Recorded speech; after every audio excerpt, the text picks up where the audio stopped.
नमस्कार मंडळी, आईच्या पाहुणचारमध्ये मी आपलं स्वागत करते। आज आपण नेहमीपेक्षा अगदी वेगळ्या पद्धतीने स्वादिष्ट अशी बेसन गवारची करी कशी करायची ते पाहणार आहोत।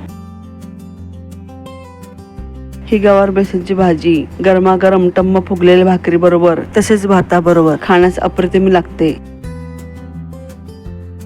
चला तर मग ही भाजी कशी करायची ते पाहू।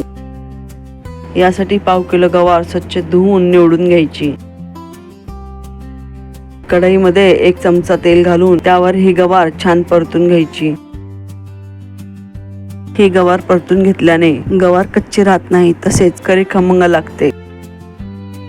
मंडळी, गवारीमध्ये फायबर, प्रथिने, विटॅमिन ए, बी, सी आणि के तसेच कॅल्शियम, पोटॅशियम, लोह सारखी खनिजे भरपूर प्रमाणात असते।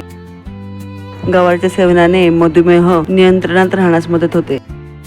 ही गवार 5 ते 7 मिनिट परतून झाली आहे। आता त्यामध्ये 1 टेबलस्पून बेसन पीठ घालायचे। बेसन घातल्यावर ही गवार आणि बेसन 2 ते 3 मिनिट खमंग परतून घ्यायचे। मंडळी, गवारीच्या सेवनाने गवारीतील पोटॅशियम आणि फायबरमुळे कोलेस्ट्रॉल कमी होऊन बीपी नियंत्रणात राहण्यास मदत होते। गवारीतील कॅल्शियम आणि फॉस्फरसमुळे हाडे मजबूत होण्यास मदत होते। मंडळी, गवारीतील फॉलिक ऍसिड, लोह आणि कॅल्शियममुळे गर्भवती महिला आणि गर्भाच्या विकासासाठी गवारीचे सेवन खूप फायदेशीर ठरते। मंडळी, आता ही गवार छान खमंग भाजून झाली आहे। खमंग वास आल्यावर गॅस बंद करून ही भाजलेली गवार एका ताटात काढून घ्यायची। 5-6 लसूण पाकळ्या, 1 कांदा, 1 टोमॅटो, 10-12 कढीपत्ता, कोथिंबीर स्वच्छ धुवून घ्यायची। कांदा बारीक चिरून घ्यायचा। मंडळी, मी तुम्हाला आठवण करू इच्छिते की तुम्ही माझ्या चॅनलला पहिल्यांदा व्हिजिट करत असाल तर सबस्क्राईब करायला विसरू नका। माझ्या येणाऱ्या पुढील रेसिपी पाहण्यासाठी बेल आयकॉनवर क्लिक करा, जेणेकरून माझ्या रेसिपी तुमच्यापर्यंत पहिल्यांदा पोहोचतील।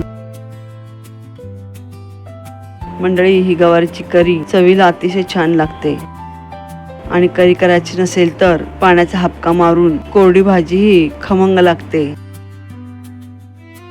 मात्र ही गवार प्रथम तेलावर छान परतून घ्यायची। परतून घेताना 1 वाफ काढायची। प्रथमच ही भाजी थोडीशी परतल्यामुळे बरीच शिजली जाते आणि नंतरच त्यात बेसन पीठ घालून भाजून घ्यायचे। आता 1 टोमॅटो बारीक चिरून घ्यायचा।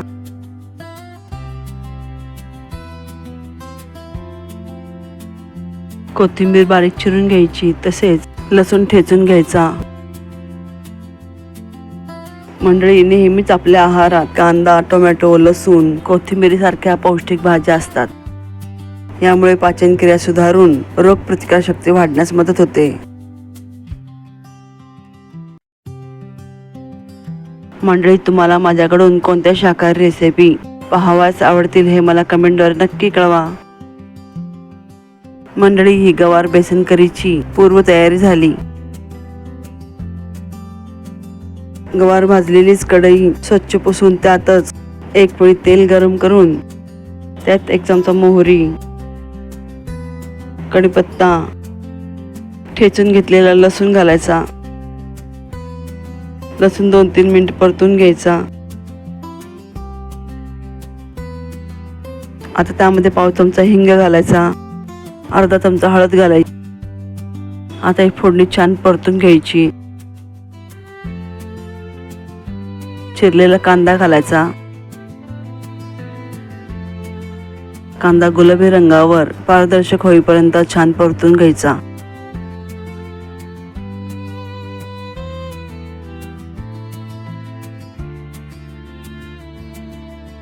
कांदा छान परतल्यावर त्यामध्ये टोमॅटो घालायचा। टोमॅटो 2-3 मिनिट छान परतून घ्यायचा। त्यात कोथिंबीर घालायची। आता यामध्ये 1 चमचा लाल तिखट घालायचे, 1 चमचा कांदा लसूण मसाला घालायचा, 1 चमचा भाजलेली धने जिरे पावडर घालायची। आता हे मिश्रण 2 मिनिट परतून त्यामध्ये खिसलेले खोबरे घालायचे।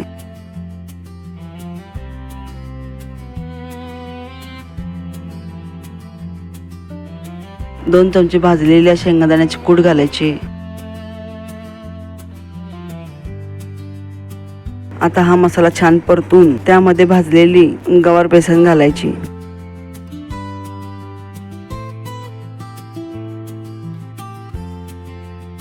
आता हे मिश्रण छान परतून त्यामध्ये 1 वाटी पाणी घालून ही भाजी शिजवून घ्यायची.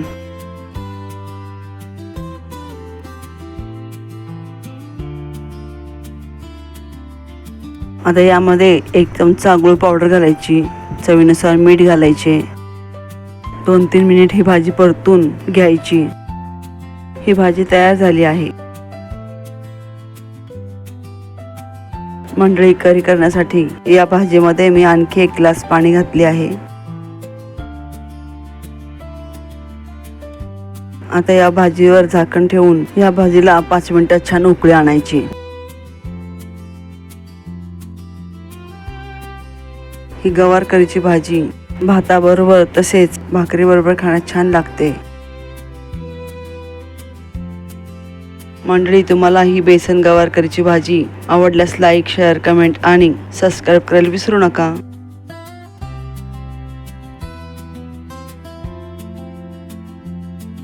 अशाच नवनवीन रेसिपी पाहण्यासाठी पुन्हा भेटू एका नवीन रेसिपीसह. तोपर्यंत मस्त खा आणि स्वस्त रहा. धन्यवाद.